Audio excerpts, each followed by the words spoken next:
Hi, this is John again, and on this page you'll find the first chapter of my book. Also, keep watching this video because I'm going to show you the first chapter of my video book as well.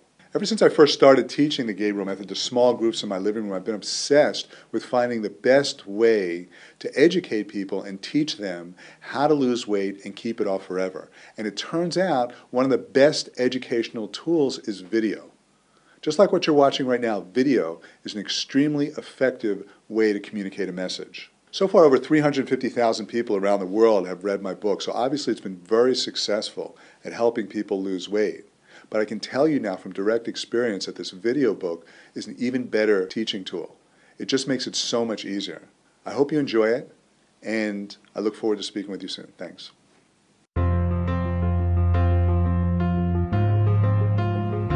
Video module number 1, my own transformation. I distinctly remember the moment that changed my life forever. It happened in August 2001. I weighed close to 410 pounds. Over the previous 12 years, I had gained more than 200 pounds.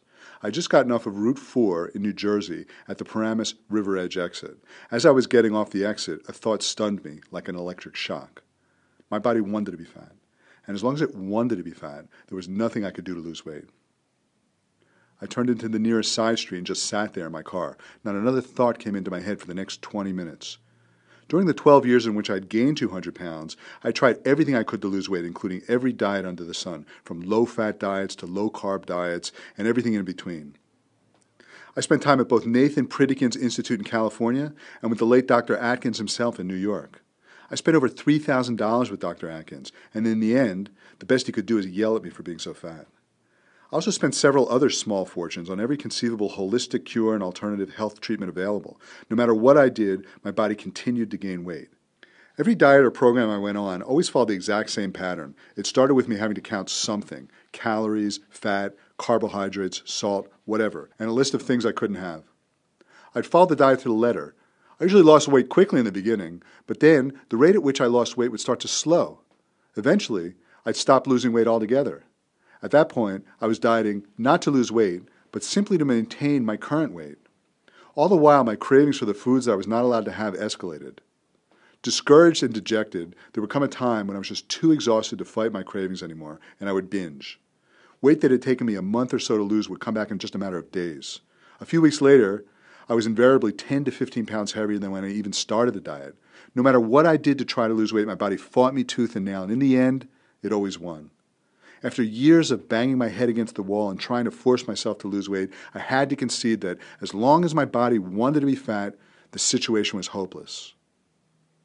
From the moment I made this realization, I renounced dieting forever. I decided that instead of trying to force myself to lose weight against my body's will, I would turn my attention toward understanding why my body wanted to be fat in the first place. I then went on a quest for real answers. I spent hours a day learning everything I could about biochemistry, nutrition, neurobiology, and psychology. In the 80s, I attended the Wharton School of Business at the University of Pennsylvania. While I was at Wharton, I became very interested in biochemistry, and I took a full curriculum of biology courses. I also did a year of research into cholesterol synthesis with Dr. Jose Rabinowitz at the VA Medical Hospital in Philadelphia. This gave me a solid enough background in biochemistry to make sense of all the current obesity research. I plowed through 20 or 30 research reports a day, and after reading several hundreds, if not thousands, of research reports, I rapidly became an expert in the most cutting-edge chemistry of obesity and weight loss. I also studied meditation, hypnosis, neurolinguistic programming, psycholinguistics, thought field therapy, Tai Chi, Qigong, and the field of consciousness research. I even studied quantum physics. I was convinced that the answers lay somewhere between that space that separates the mind from the body. But more than anything, I started studying my own body. I stopped seeing it as the enemy that just wouldn't listen to me. I realized my problem was not my body, but my lack of understanding of how to operate my body. As soon as I understood that there were reasons why my body wanted to be fat, I stopped dieting. What's the point of trying to diet if it's not going to solve the problem? I later discovered that not only does dieting not work, but if your body already wants to be fat, dieting will only make it want to be fatter. Giving up dieting forever was the greatest and most liberating thing I had ever done. I hated dieting. I hated being so obsessed with food and treating every hunger signal as if it was a battle I had to fight. I hated ranking every day according to how good or bad I'd been. Oh, I was good today, or on a bad day, okay, today's a baddie, so let's go for it. Let's go to the store and buy every cake, cookie, brownie, and flavor of ice cream. No, don't get the chocolate because it's too many calories. Get that fat-free vanilla ice bean latte sorbet banana sunshine. And now that you're here, you might as well try the passion fruit and the peach as well. Ah, screw it. Since you're getting all that, you might as well get the double fudge chocolate brownie real ice cream that you're hankering for. But don't just get that one because today's the day. If you're going to do it, you might as well try the other one you've been hankering for too. Dieting and binging had been my way of life for so long, but after my realization, I gave all that up. I let it go, and I stopped having good days and bad days. I stopped treating every hunger pang as a battle. If I was hungry, I would eat, and if I wasn't hungry, I wouldn't eat. If I wanted the double fudge whatever, I'd have some. I had a bite, or 2, or 10, or the whole thing, because I was no longer counting. I didn't care. I also realized that a lot of other people don't count what they eat. They pay no attention to what they're eating, and yet they never gain a pound. I call these people the naturally thin. Naturally thin people have no dysfunctional relationships with food. They have no good days and no bad days. They don't have food that they can't have. They eat whatever they want, whenever they want. They don't agonize about what's best for them. They just don't care. They simply eat when they're hungry, and that's it. End of story. So I started living that way. I started living like a naturally thin person, eating whatever I wanted, whenever I wanted. But with one difference. I made sure I added certain foods that I knew had the nutrients my body needed in a form that I could digest and assimilate. In the beginning, the foods I craved were still the same. I was eating a lot of junk food as a rebound effect from having denied myself for so long. However, that gradually changed, and I started craving not only less food, but also much healthier foods. The types of foods my body now craves are fresh, live fruits and rich, colorful salads. Foods that I had once seen as a chore or a punishment to eat now taste richer to me than anything I had in my 15 years of overindulgence and excessive living in New York. My tastes have been completely transformed. Most of what I used to crave was not really food. It was nothing but sugar and artificial flavors. There was almost nothing I was putting into my body except empty calories. So, in actuality, one of the reasons why I was hungry all the time was that I was starving for nutrients. I was starving my body. Since it couldn't use the food I was eating, it just stayed hungry and continued to starve. My body was in perpetual starvation mode despite a seemingly infinite supply of nutritionally depleted food, and despite carrying around enough excess reserves in the form of fat to last me for the next 3 lifetimes. And it wasn't just my body that was starving. I was starving in every aspect of my life. I was starving mentally, emotionally, and spiritually. I was not listening to or following my heart. I was living according to a preconceived notion of what my life was supposed to be. My heart was telling me to go in a different direction altogether, and I wasn't listening. Instead, I found myself constantly trying to protect myself from all the changes my heart was calling to make. As a result, I was starving at a soul level, starving for the experiences my soul wanted to have in this life. I was spending all my time working indoors in New York City when I wanted to be out in the fresh, unspoiled wilderness. I was stuck in an office 9 to 5, 5 days a week, and for the lion's share of the day I was looking at fluorescent light, smelling industrial carpet, and hearing the same beeps, rings, and sales pitches that I'd been hearing for 15 years. I was not just starving for nutrients, I was starving for life. Even though I didn't have the courage or strength to change my life, it was destined to change dramatically. A month after my realization, I was supposed to fly to San Francisco for what had the potential to be one of the most important business meetings of my life. Anytime I flew to San Francisco, I always chose a non-stop flight from Newark Airport. However, on this particular occasion, my business partner chose to save $150 and booked me on a cheaper but much more inconvenient flight that was leaving in the afternoon from LaGuardia Airport in New York. I didn't exactly relish the thought of having to negotiate 2 hours of traffic to get to LaGuardia, spend $300 in parking, and endure a 2-hour stopover in Cincinnati just to save $150. In the end, I never took that flight because the airport was closed on September 11th, 2001. So I never flew to San Francisco for that business meeting. But the flight I originally wanted to take took off before the airport shut down. It was United Airlines Flight 93. Already in the air by the time the first plane had crashed into the World Trade Center. The passengers on Flight 93 had time to hear about it. They had time to call their husbands and wives from their cell phones, time to tell them how much they loved them and how much they meant to them before they took charge of the situation and forced the hijackers to crash the plane into a field in Pennsylvania. There were no survivors. If I had taken Flight 93, I would have been leaving a 400-pound body behind, having spent my whole adult life in an office, being devitalized and wilting under fluorescent light and hearing the same beeps, rings, and sales pitches. That would have been my fate, but by the grace of God, I was given a second chance. For me, transforming my body was to a very large extent about transforming my life. But there were issues I needed to address. I was under extreme stress, and as you'll learn later, certain types of stress can trick your body into wanting to be fat and activate what I call the fat programs. I also had a condition called emotional obesity, which occurs when someone actually feels safer being fat. I had to deal with a lot of different issues. In the following pages, I'll discuss the many different reasons why our bodies want to be fat. Most of you reading this book will only have one or two issues that you'll need to focus on. You just have to understand them and then learn how to address and eliminate them. The whole process can be very easy, and after reading this book, you'll know exactly what to do. But for now, the only thing you need to understand is that if you have more than 10 pounds to lose and you can't lose them, it's because your body has a reason why it's holding on to extra weight. Your body wants to be fat, and as long as this is the case, fighting it just won't work. Your body is holding all the cards. It controls your appetite. If it wants to, it can make you crave all the wrong foods in insatiable amounts. It controls your metabolism. So even if you think you can control how much food you put in your body, it controls how much energy it will burn and how much it will store. Your body can make you so tired all the time that you have no energy to exercise, even if you have just hired the fitness trainer to the stars. Your body also has the final say on what it will do with whatever food you put into it. It can choose to store as much of it in your fat cells as it wants to. It can choose storage in your fat cells over providing energy to your muscles. In addition, when your body needs energy and you're not giving it enough food, it can burn muscle instead of fat. Your body's the real boss. It controls all of your fat metabolism, as well as many of your other basic survival functions in a tiny little area at the base of your brain called the animal brain. This area determines how much sleep you need, how much air you need, and how fat you should be. If you need more sleep, it will make you tired. If you need more oxygen, it will make you want to breathe harder. And if you need more fat, it will make you hungry. It's that simple. Try holding your breath long enough, and you'll soon realize the urge to breathe is totally compelling. And so it should be. Breathing is keeping you alive. Your body's fat storage mechanisms work exactly the same way. As long as your body is convinced that keeping your fat is keeping you safe, the urge to eat junk food will be equally compelling. Fat people have always been accused of being weak, lazy, and overindulgent. Not just by the general public, but by the mainstream healthcare industry. I know every time I walked into a doctor's office, I would get that look. That, oh, this guy doesn't care about himself look. Nothing was further from the truth. But I get that look every time. Imagine if someone said to you that your problem is you sleep too much and you should just sleep 2 hours a day, and everyone in society and in your life judged you for being weak and lazy because you slept so much.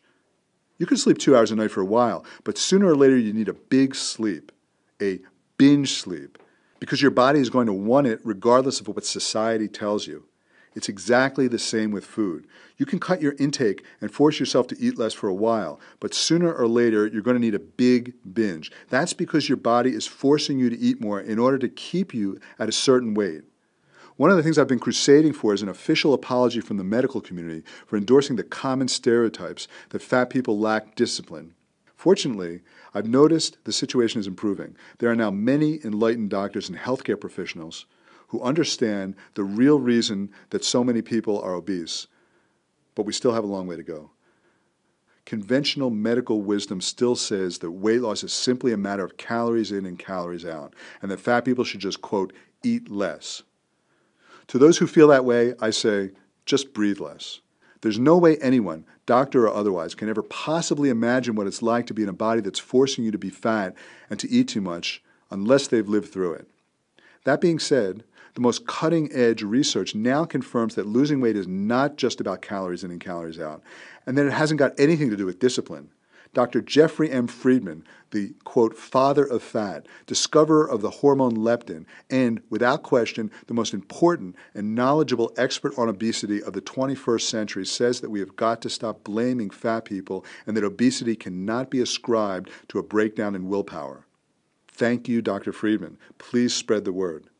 So the first step is to understand that it's not about willpower and to come to terms with this. Rather than struggle in vain against overwhelming animal brain instincts to keep you alive, all you need to do is understand why your body wants to be fat and then eliminate those reasons. Eliminate the reasons your body wants to be fat and it will want to be thin naturally. The truth is your body doesn't want to be fat in order to hurt you or punish you. The only reason your body is fat right now is because for some reason it thinks it's in your best interest to be fat. But as soon as you identify the problems and you start addressing them, everything changes. You'll be able to tell immediately when your body no longer wants to be fat. You won't be as hungry, and you won't be thinking about food as much. You'll have more energy and enthusiasm, and you'll no longer be at war with your body. It may not show on the outside right away, but you'll know immediately that something has changed on the inside. Your relationship to food will change, and your relationship to your body will change. Your body won't be undermining your efforts anymore. Once you remove the reasons why your body wants to be fat, your relationship to exercise will also change. Right now, you may think you hate exercise, and I don't blame you. There's a very real reason why you hate exercise. Your body doesn't want you to exercise, since exercising will make you lose weight. As long as your body wants to be fat, it won't want you to be active and burn calories, because that will only make keeping the weight on harder.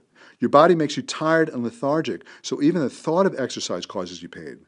This is not a coincidence. This is something your body is doing intentionally so that you will remain sedentary. However, once you remove the reasons why your body thinks it needs to be fat, it will want to be active again. Exercise will no longer be a chore, and being active may even become one of your greatest joys. The most amazing thing that happened to me was that the more weight I lost, the faster I lost it. I discovered there was a reason for this. Your body has complete control over how fast you burn fat. If it wants to be thinner, it will burn fat very quickly and easily. That's the biggest difference between my method and a diet. The thinner my body wanted to be, the faster I lost weight. Diets all start out the same way. You lose weight very quickly at first, but then your weight loss slows down. Finally, you stop losing weight altogether, only to gain it back a short time later. I didn't lose weight quickly at first. I lost weight slowly. I lost about 25 pounds over the first 6 months. That's around a pound a week. For someone who weighed over 400 pounds, that wasn't setting any records. But then, instead of slowing down, I started losing weight faster. I lost another 150 pounds at a rate of 2 pounds a week, and I lost 20 more at a rate of 3 pounds a week. I lost the last 20 pounds, the weight that most people say is impossible to lose, at a rate of 5 pounds a week, a rate that was 5 times faster than the first 20 pounds. Not only were those last few pounds impossible to lose, they actually flew off me. My body simply couldn't stand to have an extra ounce of fat on it. It shed every ounce of those last remaining pounds. I could see all my stomach muscles again, which was something I had dreamed of doing, but I hadn't been able to do since I was a kid. What's more, I showed almost no signs of ever having been morbidly obese. My skin became tight and firm. This fact continues to astound doctors and lay people alike. I didn't have to do too much to make this happen, and neither will you. It simply wasn't a struggle. There are really only 3 things I did from day one. 1, I never let a day go by without making sure I had given my body the nourishment it needed in a form it could digest and assimilate. The focus was always on adding what was missing. 2, I spent at least some time every day practicing techniques I developed to address the mental and emotional causes of obesity. 3, every night as I was going to sleep, I visualized my ideal body exactly the way I wanted it to look and feel. Eventually, that vision became a reality. I also use visualization in many other ways. For example, in May of 2003, I entered a 12-week weight loss challenge. By then, I had already lost over 110 pounds, and I figured, since I was already losing weight so quickly, I might as well enter competition. I wanted something to accelerate my weight loss, so I developed a visualization technique to kill my sugar cravings. I didn't actually win the competition, but the visualization technique proved to be extremely effective. I've continued to use this visualization technique, and I simply never crave sugar anymore. Everything else pretty much happened on its own. Did I start eating less? Of course I did. But that was because I just wasn't as hungry. Did I start eating healthier? Definitely. But that's just because I started craving healthier foods. Did I exercise? You bet I did. And I enjoyed every minute of it. It's what my body wanted me to do. But don't worry. In this course, I will never ask you to force yourself to exercise or force yourself to do anything. I will only ask you to do 3 things. 1, never go a single day without adding the nutrients your body is starving for. 2, listen to my evening visualization CD or spend at least 10 minutes a day practicing the visualization techniques I talk about in this book. 3, listen to your heart and to your body. If you're willing to do these 3 things, I would like to invite you to join me on what may be one of the most satisfying journeys of your life, with the potential not only to transform your body, but to transform any aspect of your life you desire. As you can see now, weight loss is not simply about calories in and calories out, or willpower or discipline, but there's very specific reasons why your body would want to hold on to weight. And when you address and eliminate those reasons, weight loss becomes natural and automatic. As I mentioned earlier, I've found that video is one of the most effective teaching tools, and that's why I've put together a 12-part video book series to make learning the Gabriel Method simple and easy. You can watch all 12 modules tonight if you have time, but what most people do is they typically watch one module a night for 12 days, and in this way you can learn all the principles of the Gabriel Method step by step within 2 weeks. And don't worry, I'll send you personal email reminders and action steps, so I'll be with you every step of the way along this journey. In addition, if you scroll down, you'll see that I'm also going to give you instant access to some of my favorite recipes, and my morning and evening visualizations, and also the groundbreaking lecture I gave to the American Holistic Medical Association that helped bring the Gabriel Method to the forefront of sustainable weight loss. This entire program is called the Total Transformation Weight Loss Package, and it includes everything you need to get started right now and begin your personal transformation. So please scroll down for the complete details on how you can get started right away.